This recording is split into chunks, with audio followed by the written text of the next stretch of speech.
നമസ്കാരം.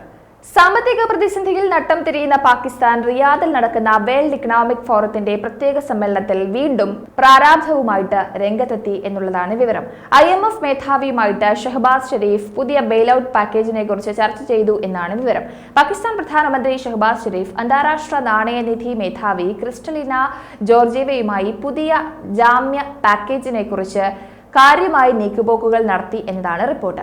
പാകിസ്ഥാന്റെ സമ്പദ് വ്യവസ്ഥയെ തിരികെ കൊണ്ടുവരാനുള്ള തന്റെ സർക്കാരിന്റെ പ്രതിജ്ഞാബദ്ധത പാക് പ്രധാനമന്ത്രി അറിയിച്ചു കഴിഞ്ഞു.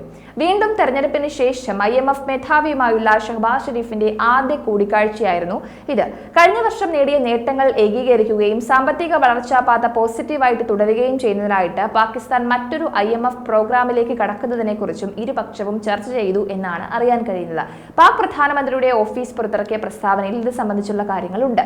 ഘടനാപരമായ പരിഷ്കാരങ്ങൾ നടപ്പിലാക്കുന്നതിനും കർശനമായ സാമ്പത്തിക നിയന്ത്രണം നടപ്പിലാക്കുന്നതിനും മാക്രോ ഇക്കണോമിക് സ്ഥിരതയും ദീർഘകാല സാമ്പത്തിക വളർച്ചയും ഉറപ്പു നൽകുന്ന വിവേകപൂർണമായ നയങ്ങൾ സ്വീകരിക്കുന്നതിനും തന്റെ ധനമന്ത്രിക്ക് പൂർണ്ണ അധികാരം നൽകിയതായിട്ടാണ് പാക് പ്രധാനമന്ത്രി പ്രഖ്യാപിച്ചത്. EFFന് കീഴിൽ അടുത്ത ബെയിൽഔട്ട് പാക്കേജ് തേടാൻ പാകിസ്ഥാൻ IMFനോട് ഔപചാരികമായി അഭ്യർത്ഥിച്ചിരിക്കുകയാണ്. ഗതികേടിന്റെ അവസ്ഥയിലൂടെയാണ് പാകിസ്ഥാൻ ഇപ്പോൾ കടന്നുപോകുന്നത്. അത് വ്യക്തമാണ്. കടക്കണിയിൽപ്പെട്ട് നട്ടം തിരിയുന്ന പാകിസ്ഥാനെ സഹായിക്കാൻ ലോകം മടിക്കുന്ന ഒരു സാഹചര്യത്തിലാണ് പാകിസ്ഥാൻ മറ്റുള്ളവരുടെ കാലുപിടിക്കാൻ ഇത്തരത്തിൽ ധൃതി കാട്ടുന്നത്. നിലവിൽ $130 ബില്യൺ വിദേശ കടം പാകിസ്ഥാനുണ്ട്. IMFന്റെ കാലുപിടിച്ച് പാകിസ്ഥാൻ ചില ധാരണകളിൽ എത്താനാണ് ഈ പാടൊക്കെ പെടുന്നത്. $3 ബില്യൺ ഒരു ബെയിൽഔട്ട് പാക്കേജ് അത് ഒന്ന് നേടിയെടുക്കണം. ഇത് തന്നെയാണ് പാകിസ്ഥാന്റെ ഇപ്പോഴത്തെ ഒരു പ്രതിജ്ഞ. ഈ കരാർ പ്രകാരം നിശ്ചിത പാക്കേജിൽ നിന്ന് $1.1 ബില്യൺ പാകിസ്ഥാൻ IMF നൽകും. എന്തായാലും ദിനംപ്രതി തകർച്ചയിലേക്കാണ് പാകിസ്ഥാൻ പതിക്കുന്നത്. എന്തുകൊണ്ടാണ് പാകിസ്ഥാനെ സഹായിക്കാൻ ആരും മുതിരാത്തത് എന്ന് ചോദിച്ചാൽ കൊടുത്ത പണം തിരികെ കിട്ടുമോ എന്ന ഉറപ്പില്ല. അതേപോലെ തന്നെ ഈ കടുത്ത സാമ്പത്തിക പ്രതിസന്ധിയിലും ആയുധങ്ങൾ വാങ്ങിക്കൂട്ടുവാനും മറ്റ് ചൈനയോടൊപ്പമുള്ള മറ്റ് പ്രവർത്തികളും ഒക്കെ എടുത്ത് നോക്കുമ്പോൾ രാജ്യങ്ങൾക്ക് വലിയ മതിപ്പ് പാകിസ്ഥാനിൽ ഇല്ല. പാകിസ്ഥാനെ സഹായിച്ചാൽ പല രാജ്യങ്ങൾക്കും വിനയാണ് ഉണ്ടാകാൻ പോകുക. അതുപോലെ തന്നെ വാങ്ങിയ കടം തിരിച്ചു കിട്ടുമെന്ന് യാതൊരുവിധ പ്രതീക്ഷയുമില്ല. ഇതൊക്കെ തന്നെ ലോകരാജ്യങ്ങൾ പാകിസ്ഥാനെതിരെ തിരിയാനുള്ള ഒരു ഘടകമാണ്. പാകിസ്ഥാന്റെ സ്ഥിരത കൂടുതൽ വഷളായിക്കൊണ്ടിരിക്കുന്ന ഒരു സാഹചര്യമാണ് ഇപ്പോഴുള്ളത്. കുതിച്ചുയരുന്ന പണപ്പെരുപ്പം, അതുപോലെ പ്രധാനമന്ത്രി ഷഹബാസ് ഷെരീഫിന്റെ സർക്കാരും മുൻ പ്രധാനമന്ത്രി ഇമ്രാൻഖാനും തമ്മിലുള്ള രാഷ്ട്രീയ സംഘർഷം, വർദ്ധിച്ചു വരുന്ന തീവ്രവാദം എന്നിവയ്ക്കിടയിൽ രാജ്യം അതിന്റെ വൻതോതിലുള്ള വിദേശ കടബാധ്യതകൾ കാരണം തിരിച്ചടവിന്റെ അപകട സാധ്യതയാണ് നേരിടുന്നത്.